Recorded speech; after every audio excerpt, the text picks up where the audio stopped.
Je crois que les problèmes de la presse au Cameroun partent d'abord de l'accès à la profession. L'accès est tellement libéralisé qu'on a le tout venant qui est entré dans la profession. Ça donne une qualité, j'ai failli dire approximative, mais en réalité elle est mauvaise, de la production médiatique au Cameroun. Tout part de là. Et ça s'enchaîne avec la précarité, ça s'enchaîne avec les problèmes d'opinion.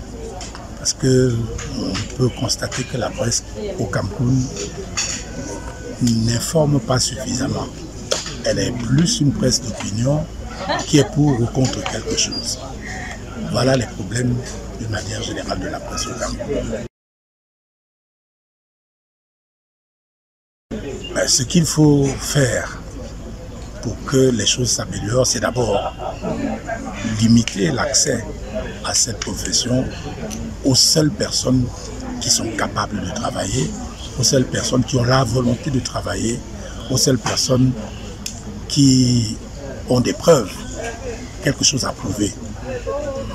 Une fois que l'accès est limité, je crois qu'il y aura beaucoup de choses qui vont s'arranger.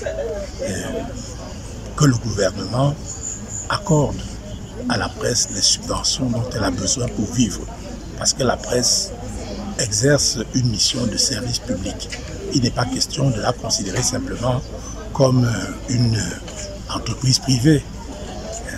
Le gouvernement doit s'investir pour aider la presse à sortir de la précarité. Écoutez, le montant de cette subvention à la presse privée qu'on appelle, sans beaucoup de précautions, aide à la presse privée, moi je considère qu'il ne s'agirait pas d'aide à la presse privée parce que ce n'est pas une faveur qu'on fait à la presse de lui apporter une subvention.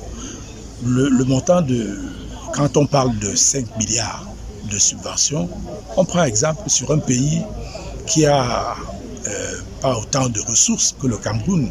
Il s'agit du Sénégal. Le Sénégal en fait beaucoup plus pour la presse que le Cameroun. Le Cameroun a donc les moyens de tripler, de quadrupler, peut-être même de multiplier par 10 son aide, sa subvention à la presse.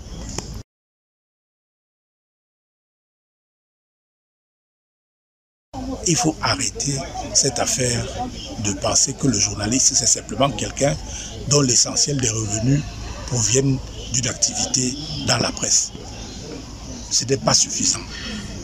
Où a-t-on jamais vu un non-pharmacien avoir l'autorisation d'ouvrir une officine?